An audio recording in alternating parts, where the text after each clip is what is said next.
ሰበር ዜና ኢሳያስ ለህወሓት የጦር መሳሪያ እያቀረቡ ነው መባሉ። ዛሬ ማለዳ የህወሓት ኃይሎች በራያ ቆቦ ቀጠና የሰነዘሩትን ጥቃት የሀገር መከላከያ ሰራዊት መክቶ ማክሸፉ ተገለጸ። የኢትዮጵያ መንግስት በሀገራዊ ምክክሩና በኢትዮጵያ ሰብአዊ መብቶች ኮሚሽን አመራር ረገድ ጉልህ ለውጥ ማሳየቱን የአውሮፓ ህብረት መግለጹ የዛሬ ምሽት ሰበር ዜናዎቻችን ናቸው።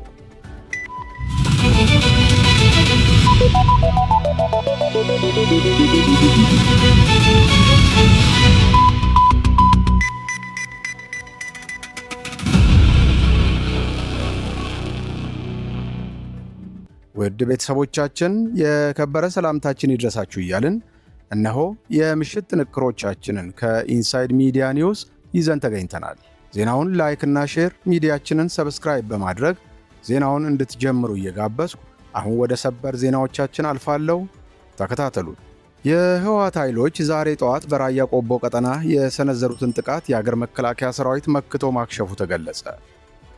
በሰሜን ወሎ ዞን ራያ ቆቦ ወረዳ አዲስ ቅኝ ቀበሌ በሚንቀሳቀሰው የሀገር መከላከያ ሰራዊት ላይ ጥቃት ለማድረስ የሞከሩ የታጠቁ ኃይሎች ሰራዊቱ በወሰደው ፈጣንና የተቀናጀ እርምጃ በታጣቂው ላይ ከፍተኛ ሰብአዊና ቁሳዊ ኪሳራ ማድረሱ ተገልጿል።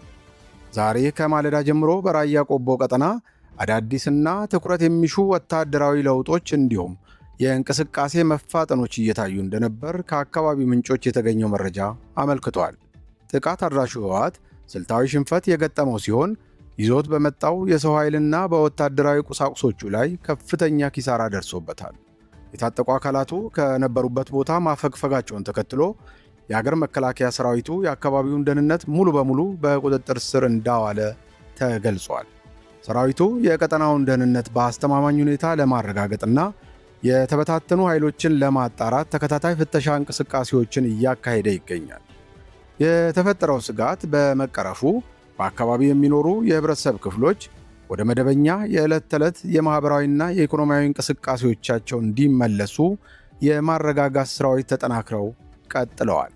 የአካባቢው የመንግሥትና የደህንነት መዋቅሮች የቀጠናውን አስተማማኝ ሰላም ለማስጠበቅ ከሕዝቡ ጋር በመሆን እየሰሩ እንደሚገኙም ተገልጿል። በተያያዘ ዜና ህወሓት ወደ አማራ ክልል ዋና ዋና ከተሞች በሚስጥር የጦር መሳሪያ እያስገባ እንደሆነ ተገለጸ። በደረሰን አስቸኳይና አሳሳቢ መረጃ መሠረት ህወሓት ጦርነቱን በአማራ ክልል መሬት ላይ እንዲካሄድ ለማድረግ በማሰብ ከፍተኛ መጠን ያለው የጦር መሳሪያ በስውር ወደ ክልሉ እያስገባ እንደሆነ ተገልጿል። የህወሓት ዓላማ መላውን የአማራ ክልል ዳግም የጦር ሜዳ በማድረግ አውዳሚ የውጊያ ዙር ለመክፈት የተወጠነ አደገኛ ዓላማ እንደሆነ ነው የተጠቀሰው።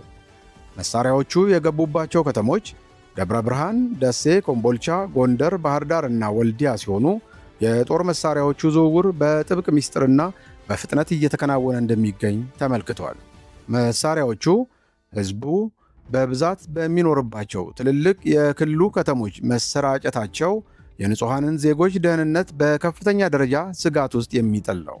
ድርጊቱ በአካባቢው አንጻራዊ ሰላምና እንቅስቃሴ ላይም ትልቅ እንቅፋት በመፍጠር ክልሉን ወደ አዲስ የሰብአዊና የኢኮኖሚ ውድመት ሊከተው እንደሚችልም ይታመናል። ጉዳዩን በተመለከተ የሚመለከታቸው አካላትና የደህንነት መዋቅሮች የሚያወጡት ዝርዝር መረጃዎች እየተጠበቁ እንደሚገኙ የዘገበው መሃል ሚዲያ ነው።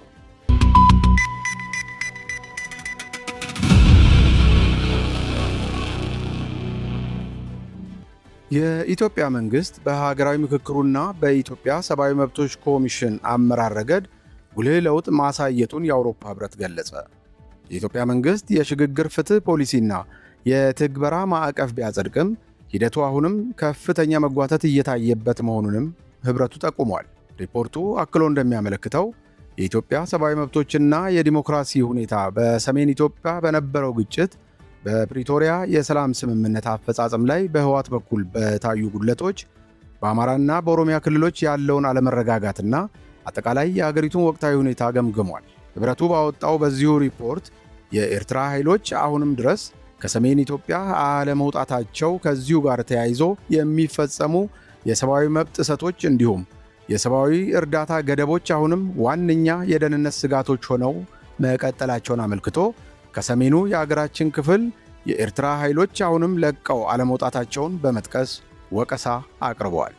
በሌላ በኩል ከግጭቱ በኋላ የተገቡ ዋና ዋና ቃል ኪዳኖች አፈጻጸም ያልተጠናቀቀ ቢሆንም በሀገራዊ ምክክሩና በኢትዮጵያ ሰብአዊ መብቶች ኮሚሽን አመራር ረገድ ጉልህ ለውጥ መታየቱን ጠቅሷል። ህብረቱ ባወጣው የ2025 ዓመተ ምህረት ሪፖርት መሠረት ለሽግግር ፍትህ የሚሆን ፖሊሲና የትግበራ ማዕቀፍ ተዘጋጅቶ በመንግሥት ቢጸድቅም እውነትን ለመፈለግ የሽግግር ፍትህና ተጠያቂነትን ለማረጋገጥ በተግባር የሚወሰዱ እርምጃዎች መዘግየት የቀጠለና ሂደቱንም በባለቤትነት ከመምራት አኳያ የተጓተተ ተነሳሽነት ታይቷል ብሏል። የፕሪቶሪያው ስምምነት በትግራይ አንጻራዊ ሰላም እንዲሰፍን በር ቢከፍትም ስምምነቱ በአማራ ክልል አዲስ የግጭት አቅጣጫዎችን የከፈተና ከኤርትራ ጋር ያለውን ውጥረት ያባባሰ መሆኑንም አክሎ ገልጿል።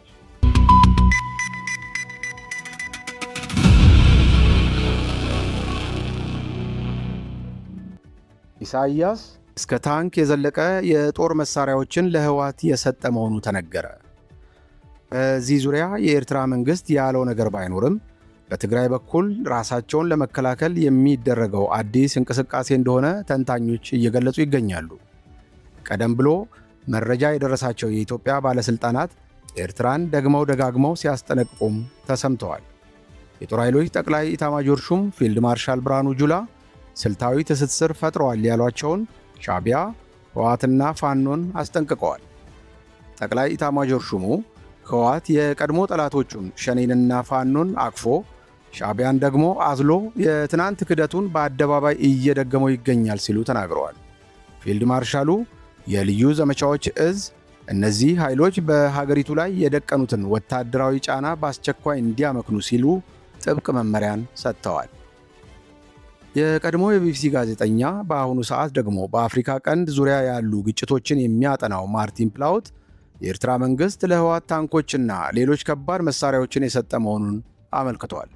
መረጃው ከገለልተኛ አካል አለመረጋገጡን ያመለከተው ማርቲን ፕላውት ከኤርትራ በኩል የተገኘ መረጃ መሆኑን አመልክቷል።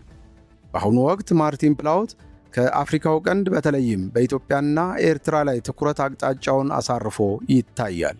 ማርቲን ፕላውት ህወሓት ከኢሳይያስ ያገኛቸውን ከባድ ጦር መሳሪያዎች ወደ መሃልና ደቡብ ትግራይ ያጓጓዘ መሆኑን ገልጾ የጦር መሳሪያ አይነቶቹም ዙ-23 የተባለ የአየር መቃወሚያና ታንኮች መሆናቸውን አመልክቷል።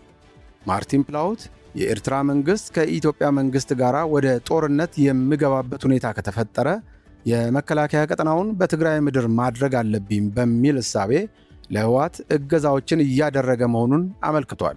ማርቲን ፕላውት በኤክስ ገጹ ያጋራውን አይነት ይዘት ያለውን ማብራሪያም ከዚህ ቀደም በኬንያ የኢትዮጵያ አምባሳደር ባጫ ደበሌ መናገራቸው ይታወሳል። አምባሳደሩ በቅርብ ከቢቢሲ አማርኛ ክፍል ጋር በነበራቸው ቆይታ እንደተናገሩት የኤርትራ መንግሥት ለህወሓት እገዛ የሚያደርገው የኢትዮጵያ መንግሥት አሰብን ለመውሰድ ጦርነት ይከፍትብኛል ብሎ ስላሰበ ነው።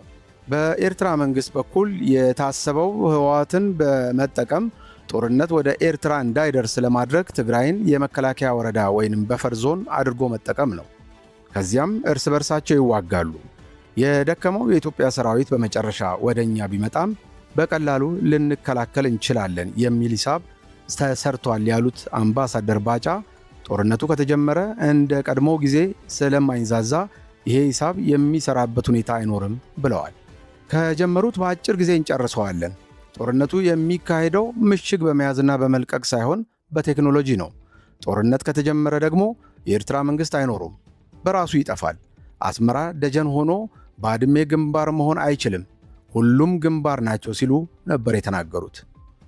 ፊልድ ማርሻል ብርሃኑ ጁላ በአንድ መድረክ ንግግራቸው ህወሓት በፕሪቶሪያ ስምምነት መሠረት ማስረከብ የሚገባውን ከባድ መሳሪያዎች አላስረከበም፣ ደብቋል ሲሉም የተደመጡ መሆኑ የሚታወስ ነው።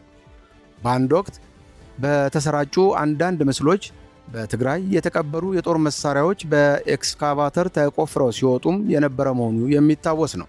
አምባሳደር ባጫ ደበሌ በዚሁ የሰሞኑ የቢቢሲ ቃለ ምልልሳቸው ሁላችንም በቴሌቪዥን እንዳየነው ያስረከቡት የጦር መሳሪያ የተበላሸ ነው፣ አሁን ደግሞ ታንኮቻቸውንና አየር መቃወሚያቸውን እያወጡ በማሳየት ላይ ናቸው። ይህም በመሆኑ ህወሓት የጦር መሳሪያውን አላስረከበም ሲሉ ተናግረዋል። በመሆኑም ህወሓት በአሁኑ ሰዓት ከባድ መሳሪያዎችን ከኤርትራ መንግስት እያገኘ ነው እየተባለ የሚገኘው የቀደሙትን ከባድ መሳሪያዎች ባላስረከበበት ሁኔታ ነው። የኤርትራ መንግስትና ህወሓት የፈጠሩትን ጥምረት በተመለከተ ቀደም ብሎ በሁለቱም አካላት በኩል ማስተባበያ ሲሰጥበት የነበረ ቢሆንም ከተወሰኑ ጊዜያት ወዲህ ግን ጉዳዩ አደባባይ መውጣቱ ይታወቃል። ይህ በእንዲህ እንዳለ በመከላከያ ሰራዊት ሜካናይዝድ ክፍለ ጦር ዋና አዛዥ ብርጋዴር ጀነራል መልካሙ በየነ እንደተናገሩት ሜካናይዝድ ክፍለ ጦር በትጥቅና በሰው ኃይል የተደራጀና የጠላትን አንገት የሚያስደፋ መቺ ኃይል መሆኑን ገልጸው የዕለት ተዕለት ስልጠና በመሰልጠን ራስን በማብቃትና በማደራጀት ለማንኛውም ግዳጅ ዝግጁ ነን ሲሉ መናገራቸውን በዛሬው ዕለት በመከላከያ ማህበራዊ ትስስር ገጾች ላይ የወጣው መረጃ አመልክቷል።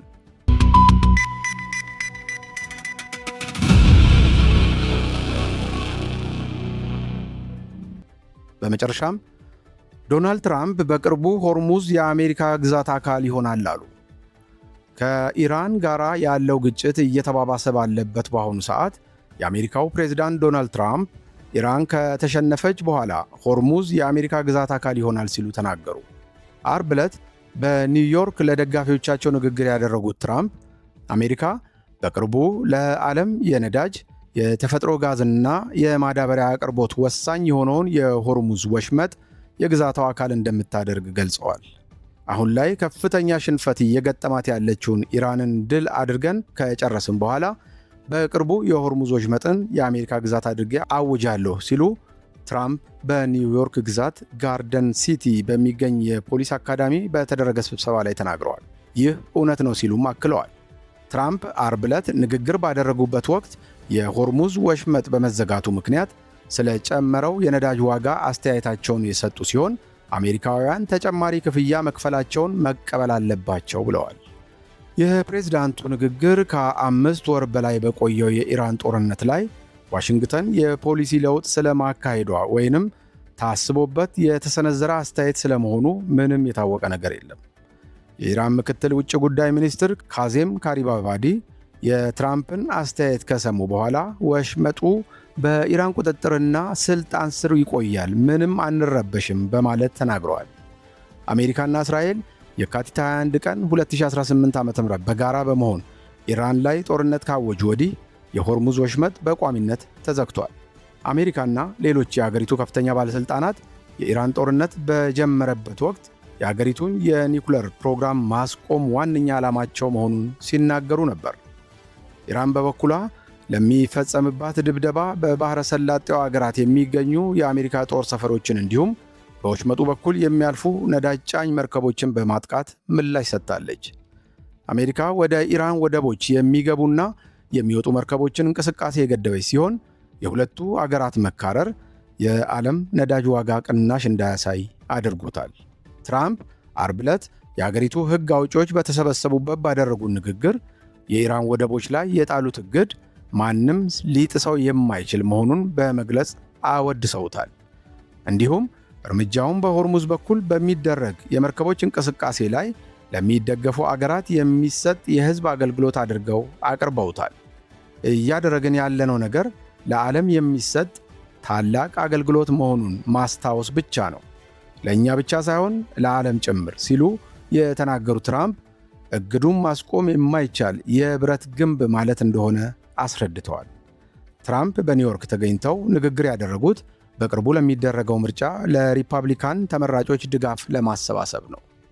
የተከበራችሁ የቻናላችን ቤተሰቦች ለዛሬ ምሽት ያዘጋጀናቸው መረጃዎቻችን የተከታተላችኋቸው ነበሩ።